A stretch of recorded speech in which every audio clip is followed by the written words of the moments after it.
give you a taste of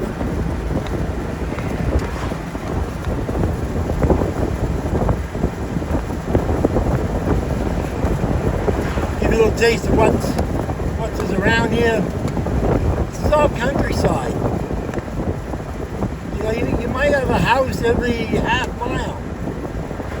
You know, people walk on the side of the road. People are happy, just living life, taking life easy. You know, that's what Maine is about. Maine is the way life should be. Say, why are you leaving it then, Brian? Well, because I've been here all my life. I'm 62 years old. I want to see something different. I want to see the jungle. So I'm going to go where the jungle goes. The jungle says.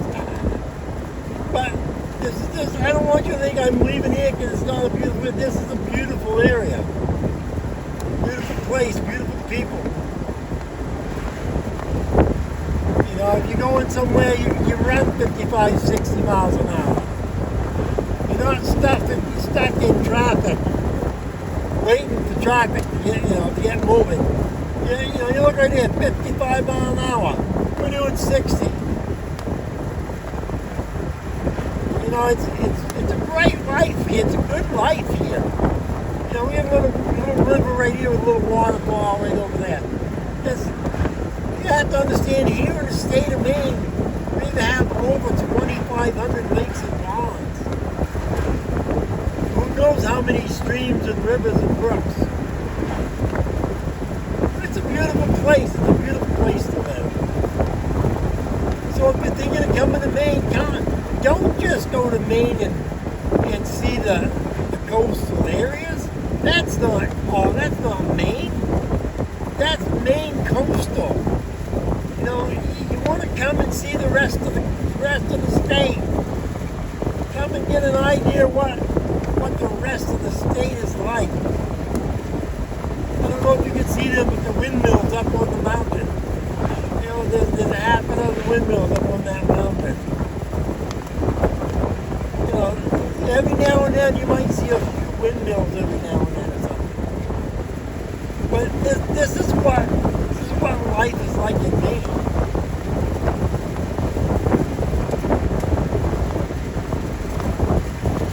A lot of these businesses have been here many, many years. You know, they've been here for generations, a lot of these businesses. A lot of these properties are generational properties. You know, they've been passed down through generations. You have people like me who are 50% Native American. My family's been here for 350 years. You know, my family's lived within 20 miles of here for 350. My ancestors moved here in 1670. Imagine that. 60, so it's over 350, 370 something. I ain't gonna add it up. You get the idea. You know, just up around this corner is out here. Down the road away, there's a spot where it used to be the Indians. The Indians used to live. It was an Indian family. They were humongous. I think the smallest guy, the one that we call Tiny, I think he weighed 354 pounds. They were the nicest. They lived right there on the right. The house is gone now. You know, they were full-blooded. I don't recall whether they were Passamaquoddy or what they were, you know. But all of this land here, this is all Indian land. Imagine this used to be part of Canada. Maine used to be part of Canada.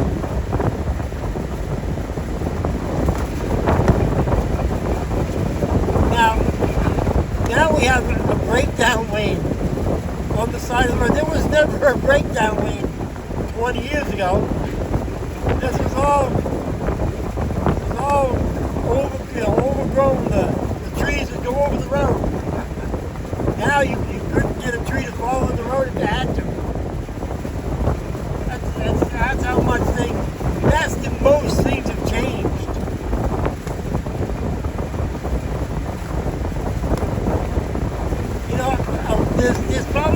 meant 10 new houses, maybe 10 new houses within the past 20 miles.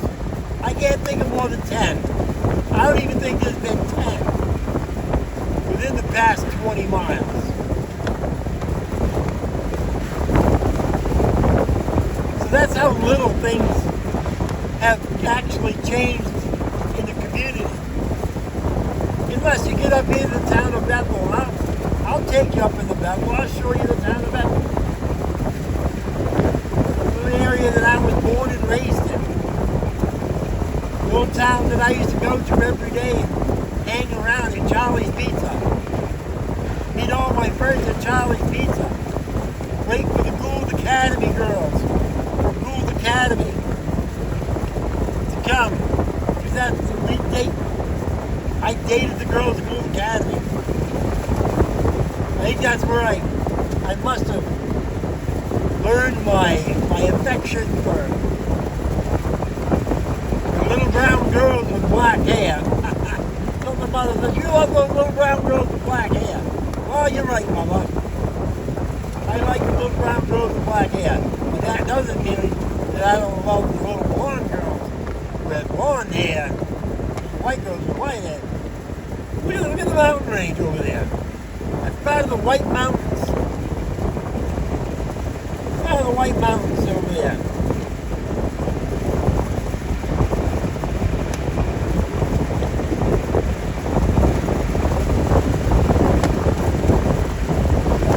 Now this is Marathon Hill right here.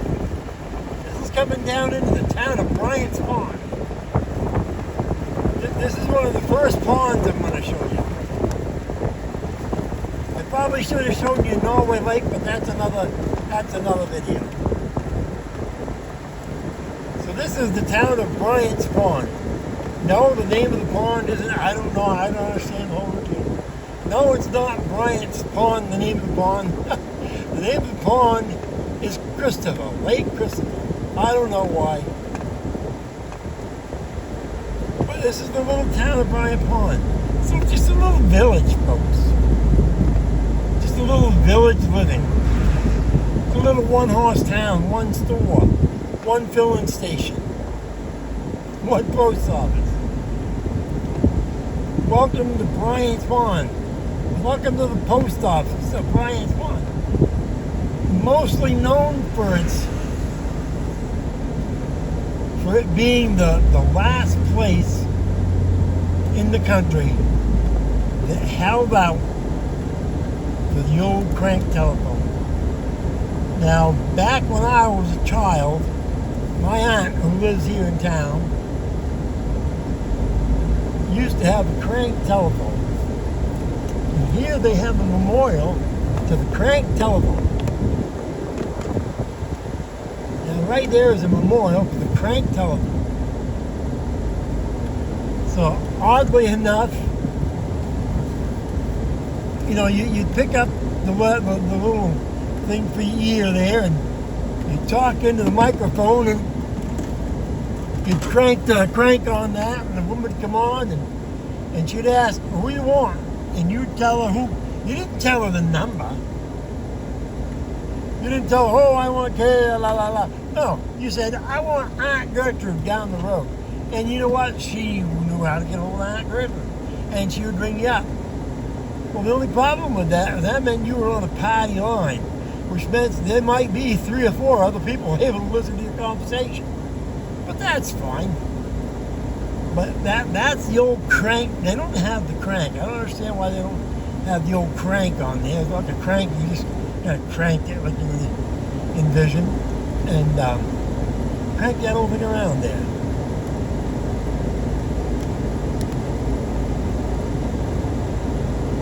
But this is, like I said, this is the last place in the country that held out. And when I was a teenager, I had a house here, and my house had the old crank phone. And we used to laugh at it. When my friends would come to town and visit me, they'd laugh to see the old crank telephone. And they wanted to talk to it. They wanted to make a call on an old crank telephone. And so we used to let him make a call on my old crank telephone. So if you've ever wondered about the phone, that's the old crank telephone system. All right, now we're going to take a ride down and take a look at Bryant Ponds Lake, which is Lake Christopher. Beautiful lake, beautiful red spot trout, brook trout, red spot. Nice little boat ramp, careful crossing the railroad. Nice little boat ramp down here. I haven't been down here for a couple of years, so hopefully they don't have it under construction. A couple beautiful houses on the way down. Yeah, I thought I saw a couple people walking away.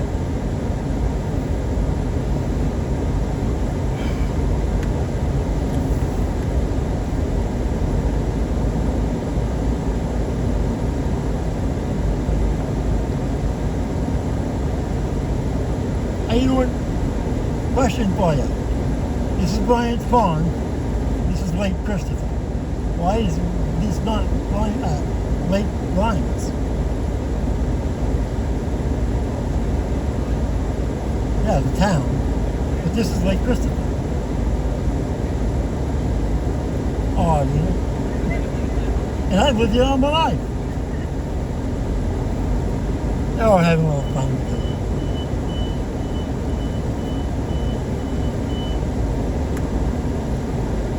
So this is it. Lake Christopher.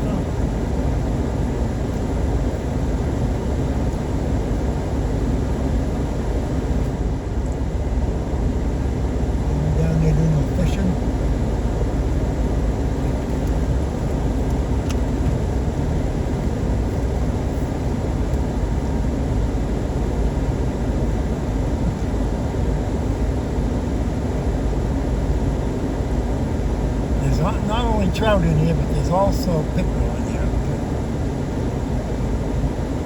That's probably what he's after because he's using that spinner. He's using a spinner bait. He's using that spinner bait, so he's probably after pickerel. There's some nice pickerel in here.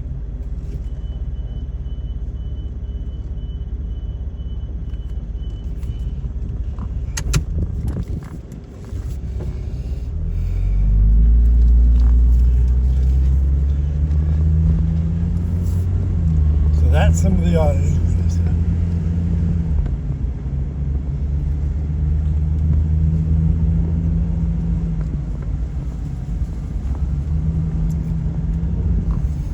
Like I said, I'm not here to teach you about Lake Christopher or Indian Pond, which is over the other way. I just want you to know what's in the area.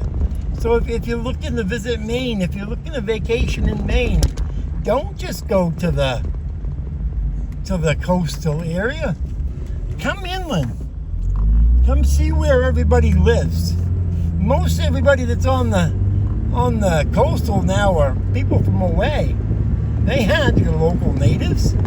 Those are people, native people can't afford to buy those properties anymore. Native people can't afford to buy the properties that are on the water. A simple house can cost them, $600,000-$700,000 versus $300,000 in land. So there can be a $300,000 or $400,000 increase. There's a ball field over here. There's also the Maine 4-H camp. So if you've ever heard about the Maine 4-H camp, that's right here. I used to work there back, 45 years ago, 45 years ago. I gotta go 45. 50 makes me sound too damn old. And there's a place right here I'm gonna show. Like I say, there's a lot of things you can see, people. Now this right here is the old spring. This right here is where everybody gets their, well, not everybody, but this is where a lot of people get their drinking water. You see those hoses coming out of there? That's where a lot of people get their drinking water. That water is just as good, if not better, than Poland Springs water. I know, because I used to deliver Poland Springs water.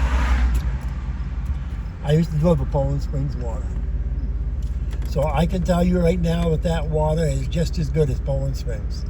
And it comes right out of a spring, on the side of this mountain.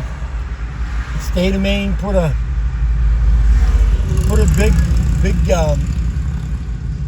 well tile there for the water to gather in, and then it comes out those two places. So a lot of people come here, a lot of the natives come here, and a lot of the good day, ma'am. A lot of the natives and a lot of the tourists, you know, they come here on a regular basis. They know about these places, so they'll bring tanks like that girl there's got 5-gallon jugs, and they'll bring them in, and then they'll put them on their coolers, on their water coolers. They ain't dumb. They're not gonna buy Poland Springs water for $7 or $8 a jug when they can stop there and fill them up for free. Hell no. Oops.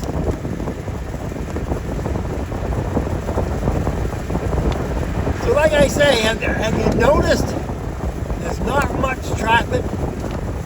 This is a major route through Maine. This is Route 26, which basically goes north to south. And this will run up through Grafton Notch, out of Portland all the way up through the Grafton Notch, right up through it'll go right up through the Arrow, New Hampshire, right up through to Canada. We'll even make that trip someday. We'll make the trip to Canada. Maybe we'll do that next week. This right here, this is North Vaughan. North Vaughan over there. Now we'll go across the bridge over here so you can see some more. Now this right here is Johnny's Bridge. Now I'm going to show you right here though.